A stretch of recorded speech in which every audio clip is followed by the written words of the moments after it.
regarding what happened in the National Assembly just recently. It could be observed that the minority camp decided to walk out from the chamber as a result of the vote that was taken on the certificate of urgency on the former president's Bill 2023. It could be recalled yesterday, similar votes were taken on the bills that were presented. Our position on the certificate of urgency attached to the 4 bills that were presented to the President, to the National Assembly for consideration.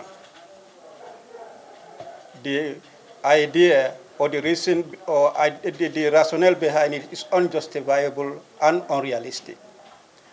The fact that the National Assembly has just less than 2 weeks to have the ordinary session, and the fact that we have important committee businesses, and the committee session supposed to end today, we believe we should not be at a haste to call an extraordinary to treat these bills that there is no justification for the urgency. And yesterday we attempted to put them through. As I said during my deliberation, there is no provision in the Constitution that the President is supposed to advance reasons why he is calling for urgent laying of particular matters. But onus lies on the National Assembly members when they are in receipt of that request to analyze whether actually that requires that urgency. And if not, we put to the President, no, there is no need for this urgency. And that's why it is always put on board for us to decide on the certificate of urgency. We decide to convince our other side. Unfortunately, they could not listen to. It doesn't mean that we have no interest in yesterday's bills that were later, but we were very concerned how they will be treated if we decide to proceed with the certificate of urgency. And of course, we were vindicated.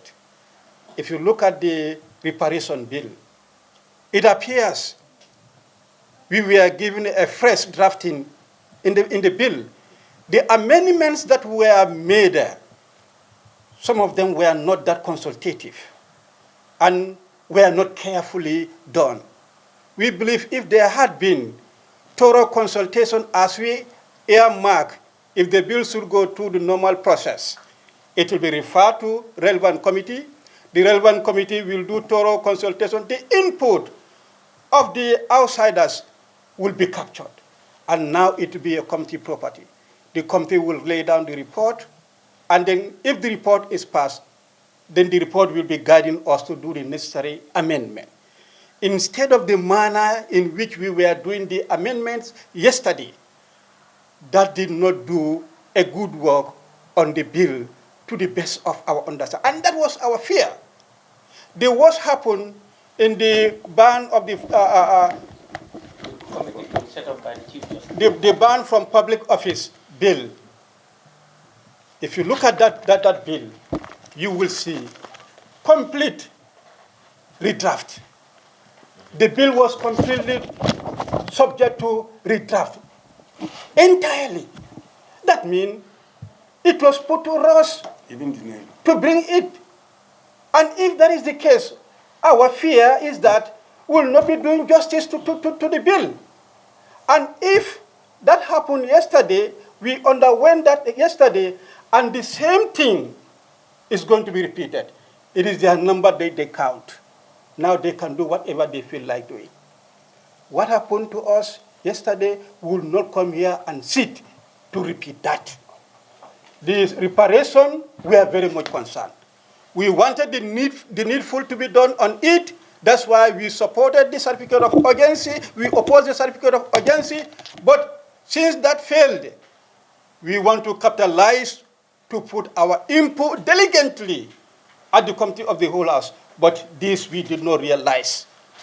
And to continue today on the former president's bill, we don't want to associate ourselves to anything that we feel will not be done for the best interest of the Gambians. And that's why we decided not to take part because they feel we don't have the number and we don't have the number. They will use their number always against us to do anything they feel like doing. Will not be a party to that. We would like the bill to come the normal way. We give it to the relevant committee to scrutinize, do necessary consultation, report back, and we put the input of the people diligently. Already there's an act as far as the former president's bill is concerned. In fact, one can question the implementation of that act. What is prompting us to repeal that bill when people don't even understand whether that act is existing? We are not making any new law as far as former president allowances and all other benefits are concerned. The act is there. Why do you want to increase the allowances that is there, 50,000 to be received by the former president, to allowance that should commensurate with the salary of the sitting president? When he's not sitting, he should receive the salary that the sitting president is. I'm not saying the former president should not be supported.